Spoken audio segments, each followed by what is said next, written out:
All right, welcome back to another episode of the Black Bullion Show for goldandsilvertoday.com. Check out that website, everybody. So the last decade saw central banks become net purchasers of gold, as the previous decade saw them as net sellers. So what does this decade have in store? Well, given everything that's been going on in the world this year, I'm willing to put my money on central bankers being a net purchasers.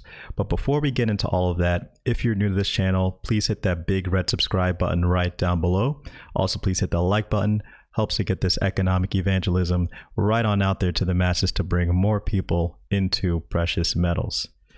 Now, some of you early watchers of the show may remember me presenting this website a while ago, but it's a huge directory of all the countries and their fiscal and monetary responses to the ronies around the world. As of September 25th, this directory has 196 economies listed with their own fiscal and monetary response to what we call here the ronies. Now, obviously, this directory will likely not mention gold acquisition by central banks as a policy measure, since many probably see their uptick in acquisition as being inconsequential to their fiscal and monetary responses. In fact, better yet, it would be an admission of currency devaluation. But in addition to this, Peter Schiff has a new one out entitled Central Bank Gold Buying Expected to Ramp Up Next Year. So let's get into this. Central bank gold buying is expected to ramp up again in 2021, with Russia and China possibly entering back into the market. Citigroup and HSBC Securities both expect an increase in central bank gold purchases next year after a drop-off in 2020. Bloomberg reported that, according to Citi, Russia could return to the market next spring, and China's central bank may resume adding to reserves after the presidential election. After record years in 2018 and 2019, central bank gold buying has slowed this year, although it remains strong.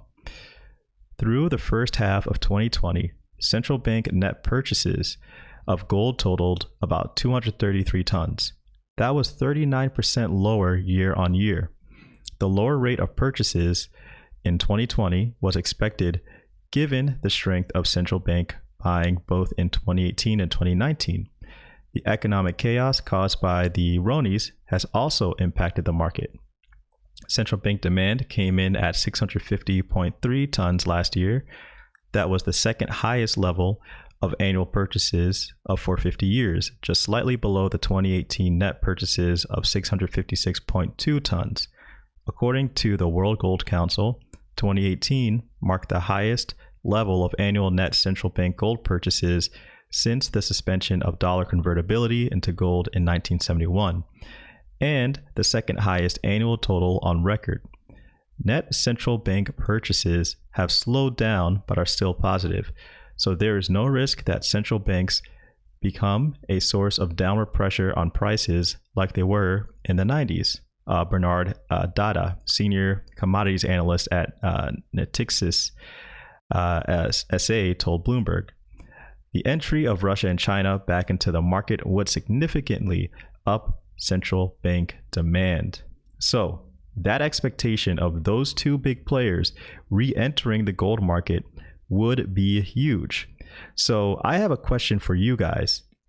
Just as Schiff mentioned that Russia will likely re-enter next spring, and China may do it after the election, and with the expected volatility looking to remain high until mid next year, are you going with what China may do, or with what Russia may do?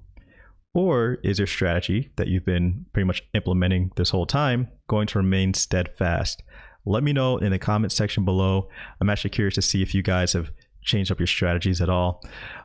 Thanks again for watching. Please hit the like button. Please subscribe if you're new. It's Black Bullion for goldandsilvertoday.com.